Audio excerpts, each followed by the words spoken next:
Hello，大家好，咁今日就同大家去睇下初中嘅數學啦。咁我哋就咁呢個就我整嘅一個網站啦，係啦。咁就個網站嘅網址喺呢度啦，係啦。咁我就嚟到初中數學呢度啊。咁就嗰個課題個名我未改翻啱嘅，因為我呢份筆記就唔淨係做整除性啦，係啦。咁我遲啲要改翻個標題啦，咁同埋都會擺埋條 YouTube link 喺個位嘅，咁我就撳入去望下個 notes 啊，係啦。咁呢個 notes 就網站咁嘅形式啦，係啦。咁左邊就有晒所有我想講嘅嘢噶啦，係啦。咁所以一開始我哋就望下我哋考評局叫我哋喺呢一課學啲咩先啦。咁呢課就叫基礎計算啦，咁就係考評局佢個 syllabus 初中 syllabus 嘅第一個 topic 嚟嘅吓。咁就可以見到啦，基礎計算。咁我哋要做咩呢課？認識4、6、8、9嘅整除性判別方法啦，理解乘方嘅概念，進行正整數嘅真因數分解。咁就求最大公因數同最小公倍數啦。咁就進行涉及多重括號嘅正整數四則混合計算。咁就進行分數同埋小數四則混合計算啦。咁其實可以見到後面呢三個其實小學其實都識噶啦嚇。分數、小數、四則運算成日都做啦，小學。咁就多重括號嘅可能少做啲，但係其實大家基本上都應該識噶啦。咁跟住同埋最大公因數同埋最小公倍數，其實小學都成日揾噶啦嚇。咁所以其實後面呢三個就唔會係我哋今日想講嘅重點啦，因為其實小學都講咗好多噶啦，同埋都講過啦。我哋最主要係頭三個啫，因為頭三個係小學未出現過嘅嘢嚟嘅，係中學先會出現嘅嘢啦。咁就下面就英文版啦。如果想睇英文版，就去望下英文版嘅 syllabus 啦。但係其實應該都差唔多啫，咁就我哋嚟到整除性嘅判別方法先啦。咁第一樣嘢就係4嘅整除性先啦。咁4嘅整除性其實好簡單嘅啫，最尾兩個位嘅數字可以俾4整除嘅話，咁佢成個數都可以俾4整除。咁就呢個就4嘅整除性嘅判別方法。我哋望下啲例題啦。咁例如1216除4係等於304啦。咁我哋可以點樣睇到呢？後面嗰兩個位係16，咁我哋16除4等於4，可以俾4整除。咁所以其實呢個就可以俾4整除啦。咁就3424呢個都係啦。後面嗰兩個位係24，咁24可以俾4整除嘅。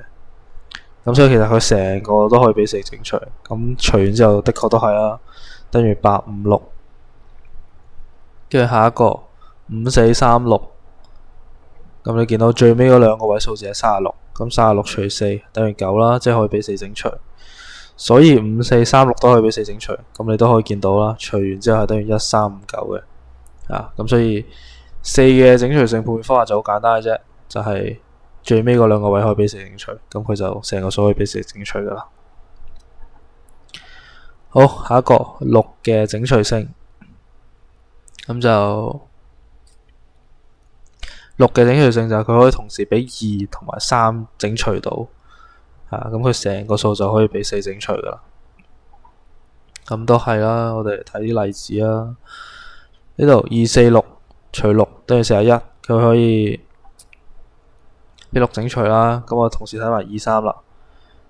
246除2等於123，246除3等於82。咁佢同時可以俾2同埋2同埋3整除，所以佢就可以俾6整除啦。咁就312都係啦，312除2等於156，跟住除3等於104，可以俾2同埋3整除，所以佢都可以俾6整除。咁呢度除埋除6，咁就會等於52啦。好，跟住到3246，咁3246除2就等於1623啦。3246除3就等於1082啦。咁兩個，咁佢可以俾2同埋3兩個數去整除到，咁所以佢成個就可以俾6整除啦。咁佢除埋出嚟都會等於541嘅。咁呢個就係6嘅整除性啦，可以點樣判斷？好，跟住就到8嘅整除性啦。咁8嘅整除性就係用最尾嗰3個數字可以俾8整除呢個去判斷嘅啊。咁我哋就可以望下例子啦。咁就1216最尾嗰3個數係216，咁216除8等於27，可以俾8整除。所以1216呢個成個數呢，就可以俾8整除。咁再望下一個例子啦，3424最尾嗰3個數字係424，咁424除8等於53，咁可以俾8整除。咁所以3424呢個數就可以俾8整除啦。好，跟住到最尾個例子啦，6312，又寫錯，要打錯字先。打錯字我自己改翻啦。因為我諗住講除8嘅，但唔知點解打除4添。sorry 啊，我陣間改翻。佢後面呢個數啱嘅，778，即係6312除8係等於789嘅但係呢度唔小心打錯咗，打咗4上去咁其實應該除8咁就咁我呢條片出嘅時候應該改翻碌屎嘅，咁所以就影響應該唔係好大啫。咁就係啦，6312最尾嗰3個數字係312啦。咁312除8就係39，咁所以6312就可以俾8整除。咁除完8之後就等於789啊。咁再講一次啦，呢個4係我唔想打錯字啊。咁我陣間就會改翻佢噶，改翻去做8。好，跟住就到9嘅整除性啦。9嘅整除性就係我將咁多個位嘅數字加埋一齊，可以俾9整除，咁成個數就可以俾9整除噶。咁就都係睇啲例子先啦。咁我哋有1215啦，1215 4個數加埋係1加2加1加5等於9，咁9就可以俾9整除啦，因為9一如9嘛。咁所以成個數就可以俾9整除啦，1215。跟住睇3249啦，咁多個位數字加埋就係3加2加4加9啦，咁等於18啦。咁9已經18啊嘛，咁所以18就可以俾9整除，咁就睇埋最尾嘅例子啦，3798，4個數字咁多個位加埋就係3加7加9加8，咁就等於27。咁就27就都係可以俾9整除啦，因為9、3、27啊嘛。咁所以就3798呢成個數就可以俾9整除。咁就你啱啱就睇晒咁多個4個嘅整除性啦。咁就除咗呢4個之外，其實其他就考評局就講過話唔一定要知嘅，咁就係呢4個一定要知啦，因為佢寫咗喺度。咁其他嘅，如果你想有興趣嘅話，你就自己上網查下啦。咁但係考評局要求嘅淨係得呢4個嘅啫，咁就跟住就睇下呢個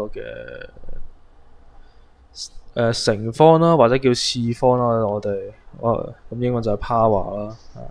咁次方用係乘方、次方或者 power 呢個嘢攞嚟做咩呢？佢就表示一個數乘多過一次嘅記法啦。即係佢純粹係方便我哋去寫幾個同一個數相乘嘅一個方法嚟嘅啫。咁佢個寫法就係咁啦，個記法。咁就有個數啦，咁我就當係 A 先啦。咁 A 跟住佢上面右上角就寫個好細嘅另外一個數字啦。咁我當住 N 先啦，咁 A 嘅 N 次方就係咁樣寫啦。咁我哋可以睇啲例子啦，例如5嘅3次方，佢就會等於5乘5乘5啦，3個5乘埋啦。咁就4嘅5次方就等於5個4乘埋啦。咁9嘅7次方就會等於7個9乘埋啦。咁所以呢個純粹一個方便我哋去寫同一個數乘好多次嘅一個方法嘅啫，咁就呢個就係一個就係次方用嚟做咩啦，咁點解我哋要學次方或者乘方呢個先呢？因為嚟緊我哋質因數分解呢一 part 就要用到次方呢樣嘢啦。咁就首先就質因數分解，咁就我哋好快溫一溫咩叫質數先啦。咁質數就係大過一嘅正整數，係啦。咁就除咗一同埋佢自己之外，冇得俾其他正整數整除嘅。咁即係基本上就係除咗一同埋自己之外，冇其他數可以整除佢。咁呢個數就叫質數啦。咁就有例子啦，咁就50以內嘅質數啦，咁就有呢堆啦，2、3、5、7、11、13、17、19、23、29、31、37、41、43、47，咁呢啲就50以內嘅質數啦，咁我哋質因數分解係攞嚟做咩嘅呢？咁我就係為咗要將正整數拆做質數相乘嘅樣，咁呢個就係質因數分解想做嘅嘢。咁我哋方法其實我哋就用短除法啦，用翻小學都講過嘅短除法啦，咁我哋睇例子啦，直接咁例如36，我想寫做質因數分解嗰個樣式，咁我哋將佢做短除啦，咁就36，咁就短除就係由最細嗰個可以除起啦，咁所以佢可以俾2整除，咁就除2先啦。跟住18再除2，咁9除唔到2咁試3咯，3 OK， 咁就3，因為9除3就得翻3，咁呢個就係短除嘅直式啦。咁你見到呢度就有兩個2，兩個3啦，咁所以就係2嘅意思3嘅意思啦，乘埋因為佢36會等於2乘2乘3乘3。咁所以就2乘2我哋就可以寫到2嘅意思，3乘3我哋就可以寫到3嘅3次，最尾兩個乘埋，咁呢個就係佢質因數分解嘅方式啦。好，跟住就到270啦，270都一樣啦，我哋用2開始先，跟住2唔得就試下3、3、3，跟住3最尾出翻5，5都係質數嚟嘅，咁就做完噶啦。跟住就咁，你見到呢度就有1個2啦，咁所以2就唔使次方嘅。跟住3個3，咁所以就乘3嘅3次，跟住最尾再乘翻5。好，跟住最尾一個117，咁117就一樣啦，都係3開始啦。跟住39又可以俾3除啦，咁就再用3啦。咁最尾得翻13啦，咁13都係一個質數嚟噶嘛。咁我睇翻上面13都係一個質數嚟噶嘛。咁所以去到呢一步就 OK 噶啦。咁所以我睇翻個結果咯，結果就有2個3，所以就係3嘅意思，再乘翻最尾嗰個13。咁呢個就係質因數分解啦。咁就呢一課就概念嘅嘢就唔太多嘅，只不過係記嘅嘢比較多啫，例如4嘅整除性啦、6嘅整除性啦、8嘅整除性同埋9嘅整除性呢啲啦。咁就同埋一個新嘅概念啦，次方、乘方，咁同埋一個新嘅方法啦，質因數分解係啦，咁就將一個數拆做質數相乘嘅樣，咁就用短除法做啦，咁就有啲例子喺度啦。咁我哋今日講呢一課嘅